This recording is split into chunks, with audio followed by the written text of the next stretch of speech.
Advocate Saiful Islam আলিফ তার হত্যার বিচার দাবি করছে। ইসলামের বাইরে যে সমস্ত ধর্মের ভাইয়েরা আছেন, মুসলমানের কাছে আপনারা সব সময় নিরাপদ ছিলেন, নিরাপদ আছেন, নিরাপদ থাকবেন।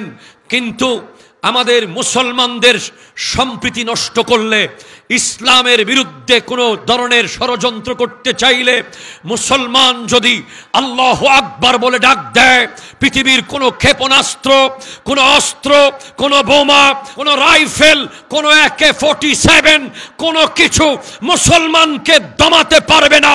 আল্লাহু আকবার ডাকের সামনে গোটা পৃথিবী থর থর করে কাঁপবে। ঠিক কিনা কথা বলে? আমার মসজিদে হামলা হবে, আমার মুসলমান ভাইকে মারা হবে, সে যেই দলের হোক, যেই মতের হোক, যে আকীদার হোক, যেই পীরের হোক, সে যদি কালিমা পড়েছে, সে যদি আমার নবীকে মোহাব্বত করেছে, আমি তার জন্য জীবন দিতে প্রস্তুত থাকবো। কথা জোরে বলেন, ঠিক কিনা বলেন? ভুলে যাবেন না ওই শাহাবুদ্দিন মোহাম্মদ গুরির ইতিহাস, ভুলে গেলে চলবে না। এই ভারতবর্ষে কোনো হিন্দু থাকতে পারত না যদি মুসলমান সেনা, মুসলমান রাজা, মুসলমান বাদশাহ, মুসলমান আউলিয়ারা চাইতো। ঠিক কিনা বলেন? কিন্তু ইসলাম অন্য ধর্মকে সারা জীবন নিরাপত্তা দিয়েছে। এটাই ইসলামের সৌন্দর্য। খবরদার, এই দেশে কোনো জঙ্গি সংগঠনের অস্তিত্ব থাকতে দেওয়া হবে না। ঠিক না?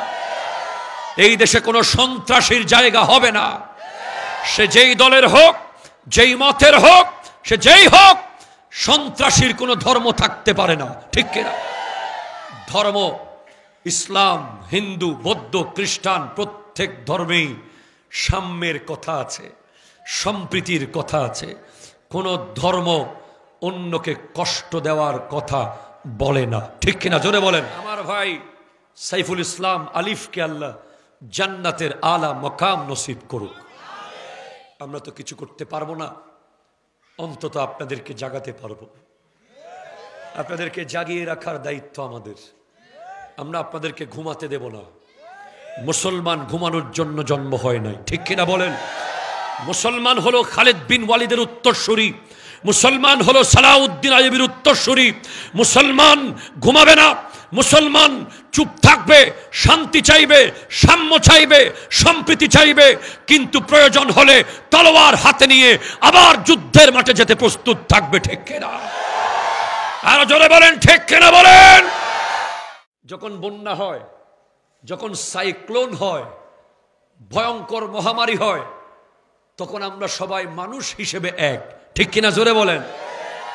তখন আমরা মুসলিম, হিন্দু, বৌদ্ধ, খ্রিস্টান, জুম্মা, চাকমা কিছুই দেখি না। মানুষ মানুষের জন্য। ঠিক কিনা বলেন? আবার যখন কোরআনের উপরে আঘাত আসে, মসজিদের উপরে আঘাত আসবে, আমার নবীর শানের উপরে আঘাত আসবে, ইসলামের উপরে আঘাত আসবে, ইসলামের বিধানকে লঙ্ঘন করা হবে, তখন আমরা মুসলমান হিসেবে এক। ঠিক কিনা? জোরে বলেন। আবার যখন আকীদার প্রশ্ন আসবে, তখন আমরা আহলে সুন্নাত ওয়াল জামাত হিসেবে সবাই এক হয়ে যাব। ঠিক কিনা বলেন? একটা ঐক্য হলো মানুষ হিসেবে ঐক্য। ঠিক কিনা? জোরে বলেন। যখন মহামারী বিপর্যয় আসবে দেশে, আরেকটা ঐক্য হলো ইসলামের পক্ষে মুসলমান হিসেবে ঐক্য। ঠিক কিনা বলেন?